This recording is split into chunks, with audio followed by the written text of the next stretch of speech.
Guys, welcome to howtoimprovemygolf.com. I'm Chris Fletcher with Andy Carter. And today we're talking about bunker shots, and we've got two shots for you specifically today. We've got the downhill lie and the uphill lie. So again, we're answering some questions that have been put to us on social media through YouTube, Facebook, Twitter and Instagram. So we're talking about different lies and obviously the impact it's going to have on the swing, the strike, the flight of the ball, and obviously how the ball is going to land on the green if you're in a greenside bunker. So that's where we are today. We're on a greenside bunker here at Davyhulme Park Golf Club, and Fletch is going to take the reins on this one and talk you through the setup fundamentals and the outcomes or possible outcomes of this shot. It's his speciality. Right guys, so we're going to start with a downhill first of all. So we've got a slope of about this amount of degrees, about 30 degrees. So what we're going to consider is we're going to have to make sure that our shoulders are on a similar plane. This will help us with the angle coming into the ball. Start with, as usual, open that club face right up. So this is 12 o'clock, we're going to open that up to about 1, 2 o'clock, get that opened and then grip the club. Don't grip and then open the club face, grip the club. So we're going to get the alignment parallel to slightly open. Okay, we're going to get the feet wiggled in, and we're going to have the ball position forward here. We have it forward because that's going to help us cut right under the ball. Okay, we don't want to have this too far back because then that 60 degrees or 56 degrees we end up getting de-lofted. We don't want that. We want as much loft here as possible because we have the slope to consider also. We're going to open that club face up, get the ball forward. Very important is the weight to be on the lower foot, your front foot. Okay, so that's my left foot. From here we're going to swing back, we're going to rotate. Very important to maintain a certain percentage, about 60-70% to be on the left side, and then from here we're going to drive through. Really important is at impact is to feel as if that club head is following the slope down, because if you're going to follow the normal path as if it was a flat line, you're going to end up cutting the ball, which means we could end up thinning it. It can go 30 yards plus. We don't want that, do we? We don't want that. We don't want that. Strike is massively important. Obviously, that's why the ball position is a little bit further forward, to encourage you to hit the ball a little bit later. But also, when you do, trying to get that little bit of extra loft as well. So he's opened the club face. He's adjusted his stance accordingly, because when you open the club face, it generally then points to the right side of the target. So he's adjusted his body position to allow for it. This particular shot, because it's coming off the downhill lie, it's not going to spin, or it's not going to spin as much as you'd normally like to try and create from a bunker shot. So when you're landing this onto the green, you've got to take into consideration that the ball's going to land and it's going to release quite a long way. So you have to try and land the ball quite a long way short of the flag, and then just let it release up. It's very different to what we're going to do later on with the uphill lie. So the ball from any lie, you can take this into consideration for any golf shot, but the ball from a downhill lie will generally release faster, and the actual flight of the ball will come out a little bit lower as well. Again, obviously releasing further. So this is it. Without further ado, can't put it off any longer. Alright. Let's see what I've got in the kitty. So weight left, turn, follow the slope. Follow the slope down, guys. Let's see what happens. Oh, nice. Nice and nippy that one. It was. He pured the nip then.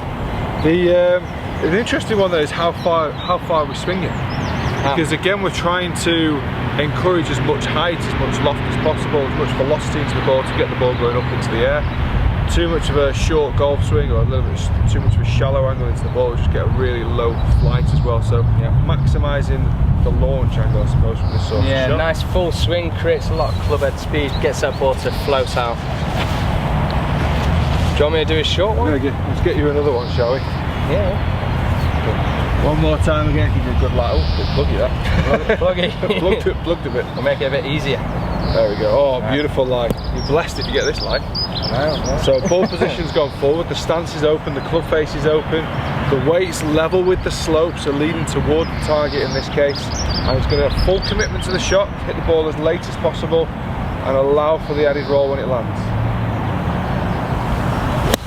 Oh, nice. Good bit of high. Oh, lovely bit of spin. Bit of check as well. I did everything I said.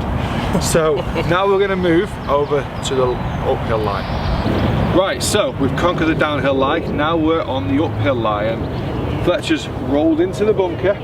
He's coming up very close to the lip of the bunker, and as you can see on the other side now, we've got the flag just behind the bunkers, just behind the lip of the bunker, so it's a very short bunker shot in this case. We've got to take a few things into consideration with setup, very different to what we've just done on the downhill line. So a few different things to take into consideration here, Fletch. Yep. Right guys, so on the downhill line we open that face up to about 2 o'clock. Here we don't need to open it up so much, but we do want to open it. Opening it increases our bounce angle, which helps us slide that club under the sand much easier. So we do want to open it, but let's just open that face from the leading edge. So if I'm looking now down the camera, there's the leading edge at 12 o'clock, we're going to open that up to 1. 1 o'clock, then grip the club. And from here, the shoulders are going to go a little bit more to the slope again. So the same principle. We're going to have the weight in the lower foot, which is the right foot. And then from here, we're going to actually hit right into the sand. We don't want to follow the slope too much. We want to make sure we're creating energy into the back of the ball by hitting the sand first and going through on the sand. We don't want to try and scoop it. We want to stay away from scooping this shot. If you see a lot of people, they can play the downhill quite well, but then they get here and then they get here and they scoop it up. And then they end up finning it and it goes 20-30 yards, or they hit the lip and it comes back in the bunker. So we want to stay away from that. So I'm going to stand here, open the face to 1 o'clock. Got a ball position slightly forward of middle. And still here, although it's such a short shot, we still have to create quite a bit of club head speed because we're not hitting the ball, we're hitting the sand. And we want to get that to pop up nicely and just stop near the flag. Yeah, definitely. Very important that you don't, because it's such a short shot, it's very easy to quit on it. And that's one thing we don't want to do, because remember, we're not hitting the ball. It might be a full swing or maybe half to 3/4, depending on your preference, but you're still hitting the sand, you're not hitting the ball, so you need to have full commitment into the shot. The outcome of this shot is because of the sloping line, because Chris's weight's more back onto his right foot, the club face is still open with a little bit more loft. We're encouraging the ball to go very, very high into the air, and and the opposite to the downhill line, we're expecting the ball to stop pretty quick, if not straight away. So you can go, tour pros can generally feel like they can be a lot more aggressive with this shot and fly it all the way to the flag, not have to work out what the ball's going to do when it lands. For us here, we can just feel like we're really committed into the shot, get the ball up into the air, splash it out nice and high, and then just let it nestle next to the flag or in the hole. Should we go for the hole? Let's go for the hole. Okay. Go for it, Fletch. See, this one goes in. Sort me a bit.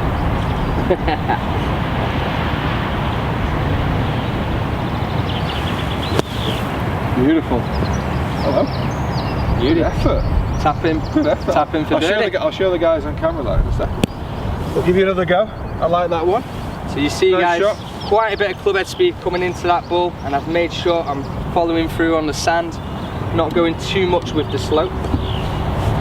So, one more. Good backswing, create that club head speed, go through. Pops up nice and high.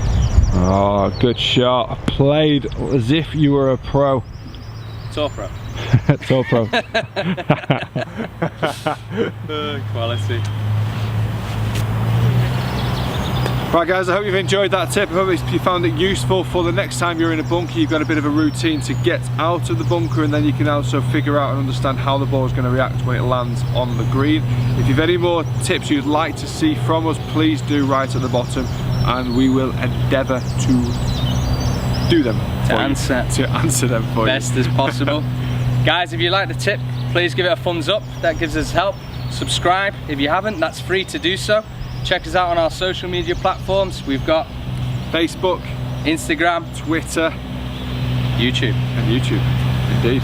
All right guys, we'll see you again soon. Take care.